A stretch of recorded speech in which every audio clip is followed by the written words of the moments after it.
દસાડા તાલુકા panchayat seat પર અનામત seat ફાળવણી અંગે વિવાદ। ત્યારે રાજ્ય ચૂંટણી આયોગ સુરેન્દ્રનગર જિલ્લા તાલુકા પંચાયતની સામાન્ય ચૂંટણી માટે અનામત બેઠકોની વારાફરતી ફાળવણી માટે આદેશ પ્રસિદ્ધ કરવામાં આવ્યો છે। જે પૈકી સુરેન્દ્રનગર જિલ્લાના દસાડા તાલુકાની 3 નંબરની સીટ બેઠક અંગે એક વિવાદ સામે આવ્યો છે, જેમાં દસાડા 3 નંબરની સીટ અનુસૂચિત જાતિ માટે અનામત જાહેર કરવામાં આવી છે, પરંતુ આ બેઠકમાં પરંપરાગત રીતે કોઈ પણ અનુસૂચિત જાતિના લોકો વસવાટ કરતા નથી। ત્યારે વર્ષ 2011ની મતદાર યાદી મુજબ આ તાલુકા પંચાયતની સીટ ઉપર 7200 જેટલા મતદાતાઓ છે, પરંતુ ત્યાં કોઈ પણ સ્થાનિક અનુસૂચિત જાતિના લોકો વસવાટ કરતા નથી। ત્યારે આ બાબતે તારીખ 8/12/2025ના રોજ ગ્રામ સભા પણ મળી હતી અને આ બાબતે રાજ્ય ચૂંટણી પંચ આ નિર્ણય સામે વાંધો લેવામાં આવ્યો છે અને ઠરાવ પણ કરવામાં આવ્યો છે।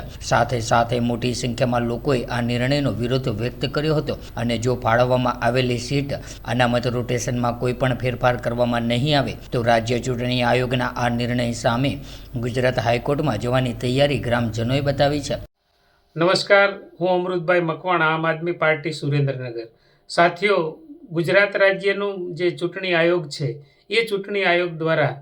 તાલુકા પંચાયતની અનામત બેઠકોની ફાળવણી એનો આદેશ પ્રસિદ્ધ કરવામાં આવ્યો છે। સુરેન્દ્રનગર જિલ્લાના દસાડા તાલુકા પંચાયતમાં એક વિવાદ સામે આવ્યો છે અને એ વિવાદ કંઈક એવા પ્રકારનો છે કે દસાડા તાલુકાનું જે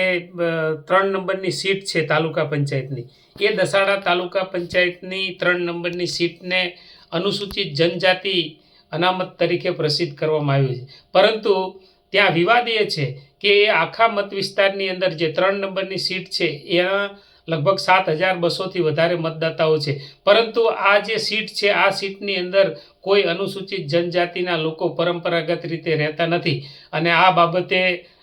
ખૂબ મોટો અસંતોષ બહાર આવ્યો છે।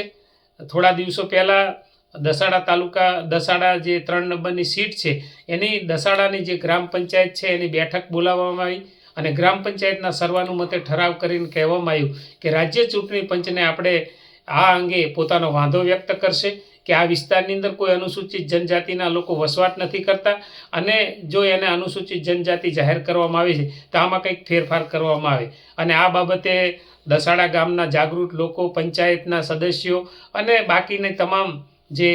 સામાન્ય મતદાતાઓ છે એ તમામે સાથે મળીને ઠરાવની અંદર પોતાની સહમતિ બતાવી છે। જો રાજ્ય ચૂંટણી પંચ આ બાબતે કોઈ ફેરફાર નહીં કરે અથવા તો અનામતની જે બેઠકોની ફાળવણી કરી છે એમાં કોઈ તબદીલી નહીં કરે તો ન છૂટકે એમને હાઈકોર્ટની અંદર જવું પડશે અને એના માટેની તૈયારી પણ ગ્રામજનો દ્વારા કરવામાં આવી છે। આમ આદમી પાર્ટી દસાડાની 3 નંબરની સીટનો જે વિવાદ છે એ વિવાદની અંદર આમ આદમી પાર્ટી લોકોની સાથે છે, એમની સાથે છે, એમને સમર્થન આપશે અને એમને ન્યાય મળે એ માટે આમ આદમી પાર્ટી એમની સાથે